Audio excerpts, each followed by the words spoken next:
네, 여러분 반갑습니다. 히키남이에요. 정말 오랜만이죠. 그간 많은 댓글들이 달렸습니다. 도대체 언제 돌아오시는지, 건강보다 영상이 먼저인 거 알고 있는지 등등. 이렇게 작은 채널에 여러분들의 관심이 쏟아지니 감사하고 죄송할 따름입니다. 전 언제쯤 일을 그만두고 전업 유튜버의 삶을 살 수 있을까요? 그래도 먹고는 살아야 할 텐데, 연말에는 모든 미디어 회사가 일이 많아지는지 저한테도 많은 일거리가 쏟아져가지고 정말 쉼없이 일했습니다. 여러분들은 연말을 어떻게 보내고 계신가요? 여러 계획을 세웠어도 코로나가 워낙 심한 터라 대부분 취소될 수밖에 없더라고요.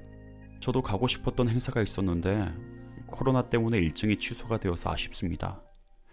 그냥저냥 지금 제 작업실에서 친한 친구들만 불러서 만나야겠습니다. 코로나가 완전히 사라지는 건 무리겠지만 내년엔 코로나가 더욱 약해져서 모두가 일상 회복할 수 있길 바라겠습니다. 아직은 코로나 걸리긴 무서워요. 네, 새로운 셜록 에피소드를 들고 왔습니다. 제목은 노우드의 건축가. 안 그래도 구독자님들의 요청작 중에 하나였는데 이번에 읽을 수 있어서 다행입니다. 듣고 마음에 드셨다면 구독과 좋아요 버튼, 하고 싶으신 말씀은 댓글로 부탁드립니다. 그럼 시작하겠습니다. 노우드의 건축가 1장 기묘한 사건. 어느 아침의 일이었다. 홈즈는 의자에 깊숙이 앉아 신문을 펴면서 혼잣말로 이렇게 중얼거렸다. 요즘엔 정말 그럴듯한 사건이 일어나지 않는구만. 어허, 그런 말 하지 말게. 마치 끔찍한 사건이 일어나길 바라는 소리같이 들려. 하고 난 핀잔을 주었다.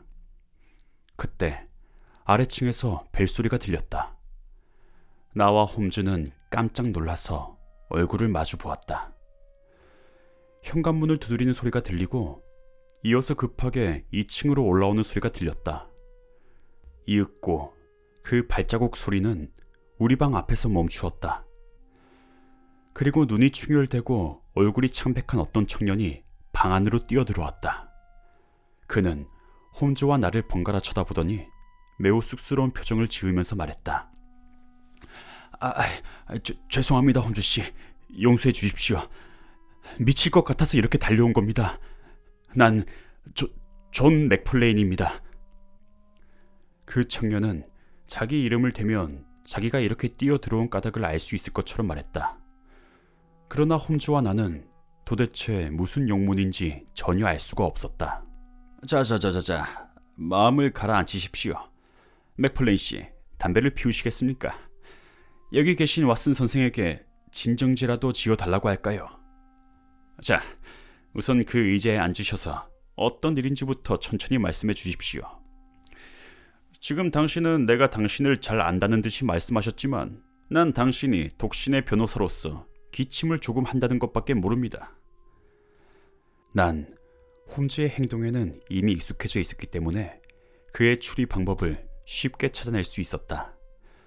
홈즈는 단정하지 못한 그 청년의 옷차림과 시계줄에 달린 장식물, 그리고 쌕쌕거리는 숨소리를 보고 그 사실들을 알아냈을 것이다. 청년은 깜짝 놀라서 눈을 크게 뜨더니 그렇습니다. 그러나 홈즈씨, 난 런던시에서 가장 불행한 사람일 겁니다. 이렇게 부탁드리겠습니다. 제발 나를 도와주십시오. 만일 내가 이야기를 마치기 전에 경찰이 체포하러 온다면 그 경찰에게 부탁해서라도 내 이야기를 끝까지 들어주십시오. 홈즈씨가 도와주시겠다면 지금 당장 경찰서로 가도 괜찮습니다. 체포라고요? 아니, 도대체 어떤 혐의로 체포된단 말입니까? 노우드의 조너드 올데이커란 사람을 살해한 혐의입니다. 홈즈의 얼굴엔 동정의 표정과 만족의 표정이 동시에 떠올랐다. 아하, 살인사건이군요.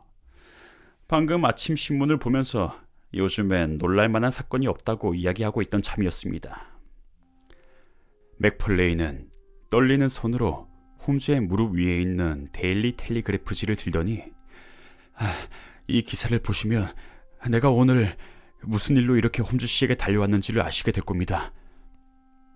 그는 가운데 면을 펴서 여기입니다. 제목을 내가 읽어드리지요. 노우드의 괴사건, 건축가 행방 불명, 살인 방화 혐의의 범인 추적 중. 그 범인으로 추적당하고 있는 사람이 바로 나입니다. 지금 여기로 올 때도 런던역에서부터 미행당했습니다만 경찰은 구속영장을 가지고 있지 않았는지 나를 체포하지 않았습니다. 어머님이 이 사실을 아신다면 무척 슬퍼하실 겁니다. 청년은 몹시 불안한지 마치 어린애처럼 의자에 앉은 채로 몸을 앞뒤로 흔들고 있었다. 난 그 청년을 주의 깊게 살펴보았다. 청년은 갈색 머리카락에 몸은 마른 편이었고 그의 푸른 눈은 겁에 질려 있었다. 그렇지만 인상이 매우 좋아 보이는 얼굴이었으며 나이는 약 26살, 7살 정도 된 것 같았다. 홈즈는 그 청년을 뚫어지게 바라보면서 정말 그렇다면 헛되이 시간을 보낼 수 없겠구만. 그러면 왓슨, 미안하지만 자네가 그 기사를 읽어주지 않겠나? 그래서 난 방금 청년이 읽은 큰 제목 밑에 기사를 소리내어 읽기 시작했다. 어젯밤 늦게쯤부터 오늘 새벽 사이에 교회 노우드에서 이상한 사건이 일어났다. 조너드 올데이커 씨는 그 지방의 유지로 오랫동안 노우드에서 건축업을 해왔다. 그는 독신으로 52살이며 시드넴 거리의 딥딘 별장에 살고 있다. 올데이커 씨는 성격이 변덕스럽고 다른 사람과 만나는 것을 싫어하며 늘 집안에만 틀어박혀 있었다고 한다. 올데이커 씨는 그동안 꽤 많은 재산을 모았다고 알려졌지만 최근 몇 년 사이엔 사실상 재산이 줄어들고 있는 형편이었다. 그런데 그 올데이커 씨의 집 뒷뜰에 있는 나무 더미에서 불이 났다. 불이 난 뒤 곧 소방차가 달려왔지만 나무들이 너무 바싹 말라 있었기 때문에 불길을 빨리 잡지 못했다. 불이 났는데도 주인인 올데이커 씨가 보이지 않자 경찰에선 이상하게 여기고 곧 조사를 시작했지만 끝내 찾아내지 못했다. 올데이커 씨의 침실을 조사해 보았더니 침대에는 잠을 잔 흔적도 없었고 금고는 열려 있었다. 그리고 방 한가운데에는 많은 서류가 흩어져 있었다. 자세히 조사해 본 결과 침실에선 핏자국이 발견되었으며 바닥에 떨어져 있던 떡갈나무 지팡이에도 피가 묻어 있었다. 나중에 올데이커 씨는 그날 밤 어떤 손님을 만났다는 것이 밝혀졌으며 그 지팡이는 그 손님의 것이란 것도 확인되었다. 손님의 주소와 이름도 밝혀졌는데 그는 런던시 이스트 센트릴구 그레션 건물 426호에 있는 맥펄레인 법률사무소의 존 맥펄레인이었다. 경찰에선 이미 맥펄레인이 범인이란 증거를 잡은 것 같다. 맥펄레인에겐 올데이커 씨 살인 혐의로 곧 구속영장이 발부될 것 같다. 그리고 수사 결과 새로운 사실이 밝혀졌는데 침실에는 핏자국만 있는 것이 아니라 창문이 열려 있었으며 거기에서부터 나무 더미가 있는 곳까지 부피가 큰 물건을 질질 끌고 간 흔적이 있었다. 그리고 불을 완전히 끄고 보니 그 자리에서 새까맣게 탄재가 발견되었다. 범인인 맥펄레인은 방에서 올데이커 씨를 죽이고 서류를 훔쳐낸 뒤 시체를 나무 더미가 있는 곳까지 끌고 와서 불을 지른 것이라고 경찰은 추정하고 있다. 이번 수사를 지휘하고 있는 사람은 런던 경시청에도 유명한 레스트레이드 경감이다. 난 신문 기사를 끝까지 읽었다. 홈즈는 손가락을 깍지 낀 채로 눈을 감고서 조용히 듣고 있었다. 드디어 홈즈는 어느 정도 알아차린 것 같은 말투로 입을 열었다. 재미있는 사건이군요. 그런데 맥펄레인 씨, 신문에선 경찰이 당신을 체포할 만큼 확실한 증거를 잡았다고 했는데 실제로 경찰은 지금까지 당신을 체포하지 않고 있습니다. 그 까닭은 무엇일까요? 난 블랙히스에서 부모님과 함께 살고 있습니다만 어젠 올데이커 씨가 불러서 그 딘 별장으로 간 겁니다. 밤늦게까지 올데이커 씨와 이야기를 나누다가 난 그 근처에 있는 어떤 호텔에 묵고 오늘 아침에 출근했습니다. 그리고 기차를 타고 오다가 신문을 보고서 이 사실을 알게 된 것입니다. 그 밖엔 아무것도 모릅니다. 신문을 보고 난 깜짝 놀랐습니다. 그래서 기차가 역에 도착하자마자 곧장 홈즈 씨에게 달려온 것이 전부입니다. 사무실이나 집으로 간다면 꼼짝없이 체포될 것이라고 생각했죠. 그런데 런던 다리역에서부터 경관에게 미행을 당했습니다. 누가 온 것 같군요.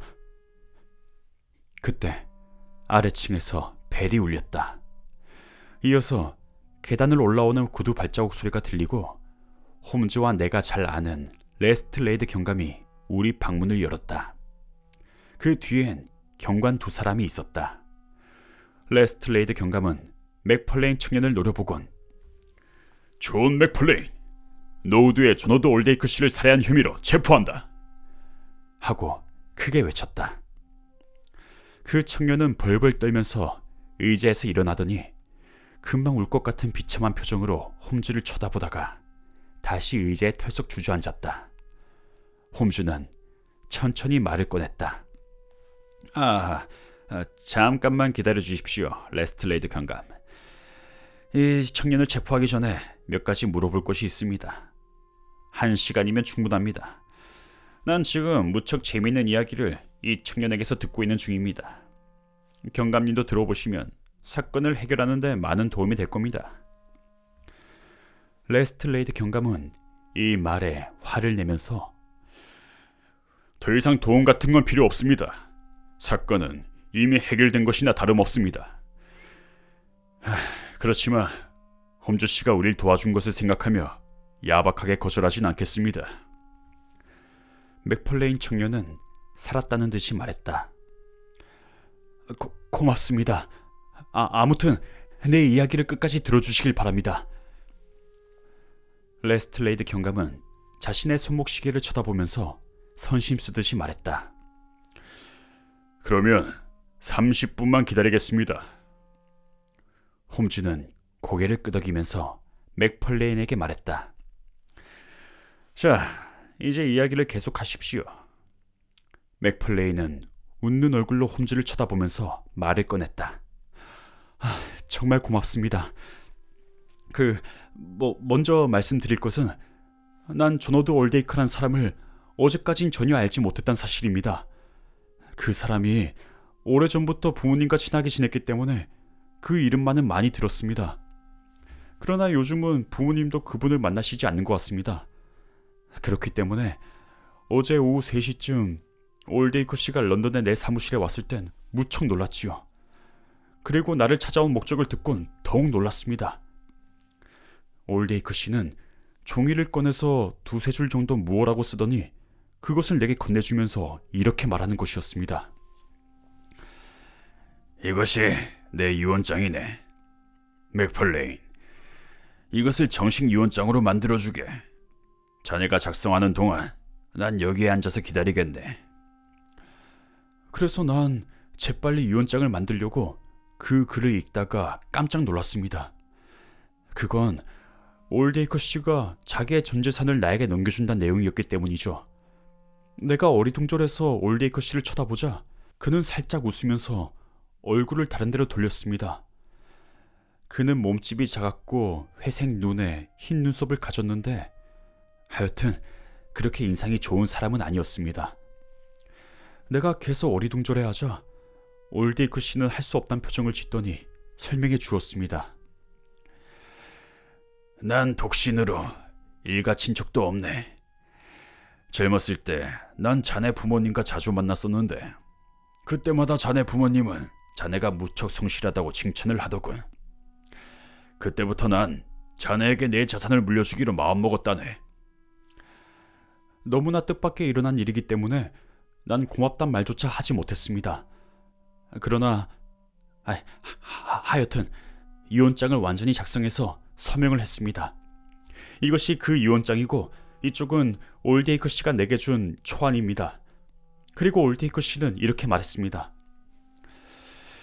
그 밖에 자네에게 보여주고 싶은 중요한 서류가 많이 있으니까 오늘 밤 완전히 완성된 유언장을 가지고 노우드에 있는 내 집에 와주지 않겠나? 한 9시쯤이면 좋을 것 같아. 그런데 맥펄레인, 이번 일이 확실히 끝날 때까지 자네 부모님에게 알리지 말게. 나중에 자네 부모님을 놀라게 해주고 싶어. 하여튼 이 약속만은 지켜주어야 하네. 올데이커 씨는 이 이야기를 몇 번이나 되풀이했습니다. 난 전 재산을 물려주겠다는 사람의 말을 듣지 않을 수가 없었습니다. 그래서 바로 집에다가 오늘 밤은 중요한 일 때문에 언제 들어갈지 모르겠다고 전보를 쳤습니다. 그리고 밤 9시가 되기를 기다리면서 여기저기 어슬렁거리다가 노우드로 갔습니다. 그런데 집을 찾는데 시간이 걸려서 9시 30분이 넘어서야 딥딤 별장에 도착했습니다. 잠깐만, 그때 누가 문을 열어주었습니까? 하고 홈즈가 맥펄레인의 이야기를 가로막았다. 40살가량의 중년 부인이었는데 가정부인 것 같았습니다. 그 부인이 당신의 이름을 알고 있었습니까? 예, 알고 있었습니다. 됐습니다. 이야기를 계속해 주십시오. 난 그 부인의 안내를 받아 응접실로 들어갔습니다. 응접실에는 올데이커 씨가 기다리고 있다가 내가 들어가자 곧 나를 침실로 데리고 갔습니다. 침실에는 큰 금고가 놓여져 있었습니다. 올데이커 씨는 그 금고를 열어서 서류를 가득 꺼냈습니다. 그러면서 서류를 같이 정리하자고 했습니다. 서류 정리는 11시가 훨씬 넘어서야 겨우 끝났습니다. 그런 뒤에 내가 그만 가보아야겠다고 인사를 하자 올데이커 씨는 가정부를 깨우기가 미안하니까 창문으로 나가는 것이 좋겠다고 하더군요. 창문에는 커튼이 내려져 있었습니까? 하고 홈즈가 물었다. 잘 생각이 나지 않습니다만 반쯤 내려져 있었던 것 같습니다. 생각났습니다. 올데이커 씨는 커튼을 올리고 창문을 활짝 열어주었습니다. 그때 내가 침실에 지팡이를 두고 온 것이 생각나서 지팡이를 찾자 올데이커 씨는 걱정 말게. 내가 잘 보관하고 있을 테니까 다음에 올 때 가져가게. 하고 말했습니다. 난 창문을 통해서 밖으로 나갔습니다만 너무 늦었기 때문에 도저히 집으로 들어갈 수 없었습니다. 그래서 그 근처에 있는 암스 호텔에서 그날 밤을 묵었습니다. 그리고 그 뒤에 일어난 일에 대해선 아무것도 모릅니다. 홈즈 씨, 그 밖에 물어보실 것은 없습니까? 하고 레스트레이드 경감이 말했다. 블랙히스에 가보기 전까진 없습니다. 사건이 일어난 곳은 노우드입니다. 하고 레스트레이드 경감이 말했다. 그러자 홈즈는 이상한 표정을 지으면서 말했다. 그렇군요. 레스트레이드 경감은 홈즈의 날카로운 추리엔 도저히 따라갈 수 없다는 사실을 지금까지의 경험으로 잘 알고 있는 사람이었다. 홈즈 씨, 잠깐 이야기할 것이 있습니다. 자, 맥플레인, 이제 자네는 문 밖에 있는 경관에게 가보는 것이 좋겠어. 맥플레인은 애원하는 눈빛으로 홈즈를 쳐다보더니 밖으로 나갔다. 2장 빗나간 홈즈의 추리. 홈즈는 유언장의 초안을 잠시 들여다보다가 레스트레이드 경감에게 건네주었다. 레스트레이드 경감님, 이것을 한번 읽어보십시오. 참 재미있을 겁니다. 경감은 어리둥절한 얼굴로 그 종이를 받았다. 몹시 휘갈겼었군요. 앞에 두세 줄은 알아볼 수 있겠는데 그 다음부턴 정말 알아보기 어렵군요. 끝부분은 전혀 읽을 수도 없습니다. 어떻다고 생각하십니까? 홈즈 씨의 생각은 어떻습니까? 이것은 기차에서 쓴 것입니다. 글씨가 깨끗한 곳은 기차가 정거장에 멈추었을 때 쓴 것이고, 알아보기 힘들 정도로 갈겨 쓴 것은 기차가 달리고 있을 때 쓴 것입니다. 또 당신의 그 어려운 추리가 시작됐군요. 글쎄, 난 잘 모르겠는데 이것이 사건과 어떤 관계가 있습니까? 큰 관계가 있지요. 유언장같이 중요한 서류를 아무리 초안이라고 하지만 기차 안에서 휘갈겨 쓴다는 것은 이상하지 않습니까? 그건 곧 이것이 중요한 서류가 아니란 뜻입니다.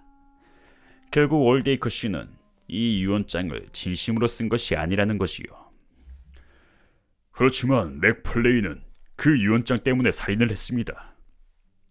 그렇게 생각하십니까? 그건 너무 당연한 사실입니다, 홈즈 씨. 여기에 한 청년이 있어. 그는 어떤 노인이 죽으면 유언장에 따라 막대한 재산을 물려받을 수 있다는 것을 알게 되었어. 그 청년은 어떻게 할까요? 그는 아무에게도 알리지 않고 그 노인의 집으로 갈 것입니다. 그 집은 노인과 가정부만이 살고 있어. 청년은 가정부가 잠들기를 기다렸다가 노인을 죽이고 시체를 나무 더미로 옮겨서 불을 질렀습니다. 그리고 자신은 근처 호텔로 가서 묵었습니다. 어때요? 너무나 확실한 사실이 아닙니까? 레스틀레이드 경감, 당신의 그 추리를 부정하진 않겠습니다. 경감님은 여러 면으로 뛰어난 능력을 가지고 있지만 상상력만큼은 떨어지는 것 같습니다. 만일 경감님이 그 청년이었다면 어떻게 하시겠습니까? 유언장을 작성한 그날 밤에 바로 상대방을 죽이겠습니까? 그렇게 한다면 곧 자신이 범인이라고 의심을 받게 될 것입니다. 게다가 가정부가 집안에 있다는 것을 알면서도 범행을 저질렀을까요? 그리고 시체를 숨기려고 불을 질렀으면서 범인이 바로 자신이란 듯이 침실에 지팡이를 남겨두고 오겠습니까? 홈즈 씨, 범인은 일을 저지르고 나면 당황해서 평상시엔 하지 않는 이상한 실수를 하는 경우가 많소. 내 생각으로는 범인은 다시 침실로 들어가는 것이 무서워서 지팡이를 그냥 두고 간 것 같습니다. 그 밖에 또 짐작 가는 것이 있으면 말씀해 주십시오. 그러지요. 그날 밤 올데이커 씨 침실의 창문 커튼은 반만 내려져 있었다고 합니다. 그러면 이렇게도 생각해 볼 수 있지 않을까요? 그날 우연히 그곳을 지나가던 불량배가 올데이커 씨가 금고에서 서류를 꺼내 맥펄레인 씨에게 보여주는 것을 보았습니다. 그 불량배는 맥펄레인이 돌아가자마자 열린 창문을 통해서 침실로 들어갔습니다. 그리고 맥펄레인이 두고 간 지팡이로 올데이커 씨를 죽이고 그 시체를 차에 싣고 도망간 것이라고 말입니다. 레스틀레이드 경감은 어느 정도 마음이 흔들리는 것 같았으나 그래도 자신 있게 말했다. 그러면 홈즈 씨의 의견은 그 불량배를 잡아야 한다는 거군요. 당신이 그 불량배를 찾고 있을 동안 난 계속해서 맥펄레인의 혐의를 굳히는 방향으로 수사를 진행하겠습니다. 어느 쪽이 옳은 것인가는 시간이 결정해 줄 겁니다. 그렇지만 다음 사실을 잊으시면 안 될 겁니다. 만일 범인이 불량배라면 뭔가 귀중한 물건이 없어졌을 겁니다. 그러나 내가 알기론 올데이커 씨의 집에 있는 돈이나 서류는 하나도 없어지지 않았습니다. 이것은 어떻게 설명하시겠습니까, 홈즈 씨? 홈즈도 이 말에는 대답을 못했다. 네, 여러분. 이렇게 해서 노드의 건축가 1부까지 읽었습니다. 오랜만에 책을 읽으려니까 쉽지 않네요. 발음도 어렵고. 정말 낭독이라는 것은 연습을 아무리 해도 어려운 것 같아요. 한 10년 정도 읽으면 쉬워질까? 다음엔 더욱 열심히 연습해서 돌아오겠습니다. 다들 들어줘서 고맙고요. 모두 좋은 밤 되시길.